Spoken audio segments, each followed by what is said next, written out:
Urte asko daramatzagu Bakiok bizi duen egoera ekonomikoa eta gainbehera salatzen. Urte asko kudeaketa txarra agerian jartzen. 2012ko abenduaren 7an, PNVk gure herriaren etorkizuna kolokan jartzen duen doikuntza plana onartu zuen. Egun honetatik aurrera, udal gobernuak kudeaketa txarrak sortutako ondorioak herritarrok ordaintzeko asmoz, hainbat erabaki hartu ditu. Erabaki guztiak demokrazia partehartzaile kontserbadoreena erabiliz hartzen ditu. PNVren 6 botoak EH Bilduren 5 botoen kontra. Ez gaitzatela engainatu. Bakion ez dago eztabaidarik, ezta gardentasunik ere. Asko izan dira egoera ekonomikoaren ondorioz hartutako erabakiak. Orain ia urtebete, PNVko udal gobernuak 15 urtetan itzuli beharko duen kreditua eskatu zuen. 5 milioi euroko kreditua 4,75 gehi Euribor interesak dituna. Hau gutxi balitz, idazkariak udalak dituen zorren inguruan egindako azken informeak, udalak 1.287.569,008 euroko zorra duela dio. Egoera honen aurrean formula simple bat aplikatzen ari dira. Herriak ordaindu bezala. Gure helburua, gure hitzak datuen bitartez argumentatzea denez, hona hemen azken hilabetetan PNV hartutako erabaki batzuen berri. IBIa 18% igo digute. Zaborren bilketagatik, herritarrok 133 gehiago ordaintzen dugu.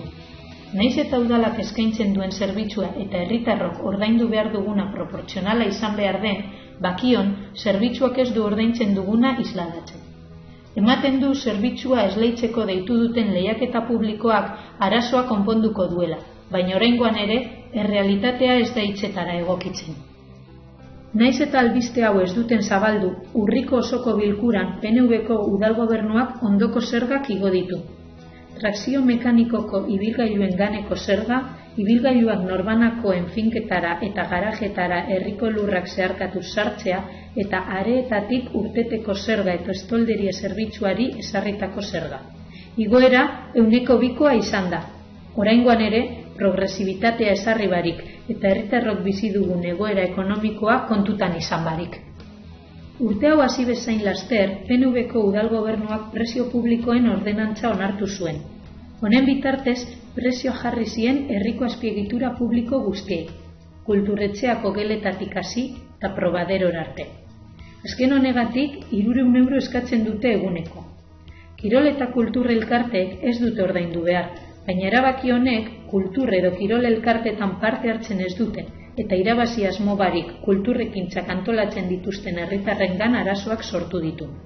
Askotan, tranpak egin behar dituzte ez ordaintzeko. Arlo sozial eta kulturalean ezarri dituzten murrizketak amaiezinak dira. Gogoratzen duzu txistulari eguna?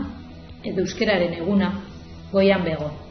Diru eta borondate politikoaren faltagaitik desagerrarazi dituzte. Hainbat kulturekintza antolatzeko ematen zuten diru laguntzak kendu dute. Horien artean, memoria historikoa eta San Juan bezperako erromeria antolatzeko ematen zutena. Euskara ikasteagatik ematen ziren laguntzak ere desagerrarazi dituzte. Kultura eta kirol elkartei ematen zaien diru laguntza 10%an murriztu dute. Harrigarria da, kultura eta kirol elkarte hauen lanagaitik eta beraien borondatez kulturrekintzak antolatzen dituzten herritarren lanagatik ez balitz, hilda legoke kultura Bakion. Udaletxeak eta kulturetxeak antolatzen dituzten kulturrekintzak anekdotikoak dira. Ez dira konturatzen kultura estrategikoa dela herri baten garapenean? Bakio, etorkizunari begira, azpiegitura berri eta modernoak dituena. Hori bai, hutsak, zaharkituak eta herritarren eskura ez dauden azpiegiturak. Azkenengo berriak arin zabaldu dira herrian. Udal gobernuak kiroldegia lehiaketa publikora aterako duela ematen du.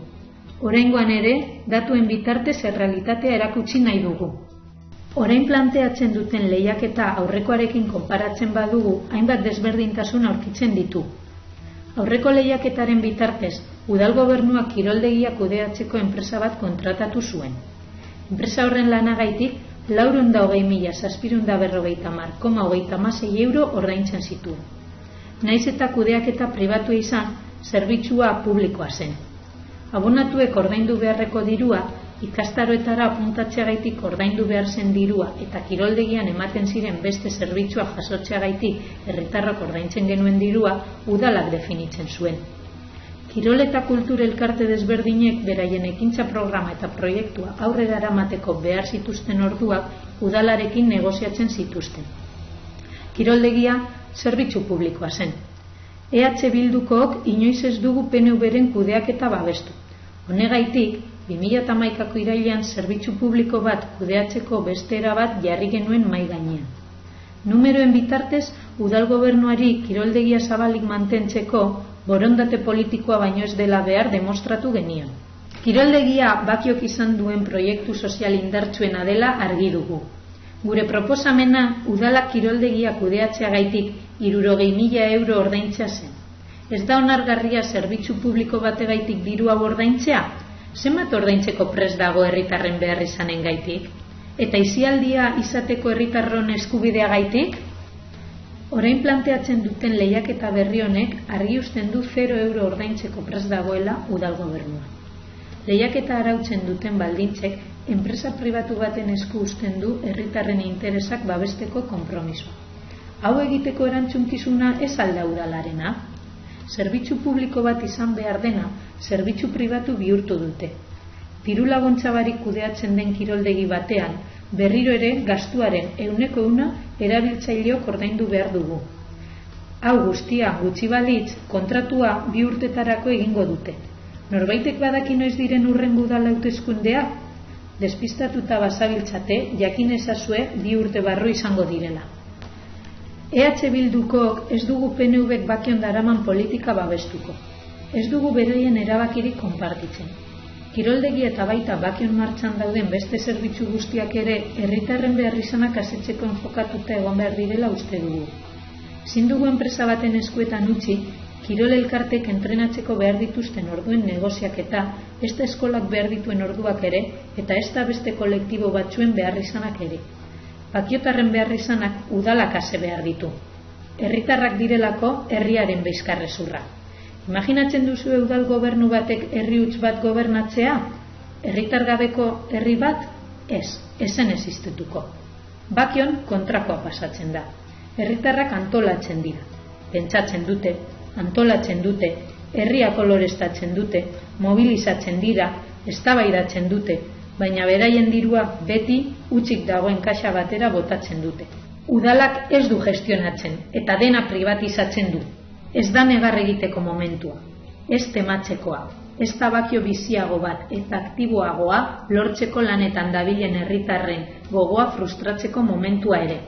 Herritarren behar izanak asetuko dituen herri baten alde lanean jarraitzeko momentua da. Egoera hau aldatu behar dela sinisten hasteko momentu. Beste bakio bat jada ez da posibilitatea, behar izana baizik.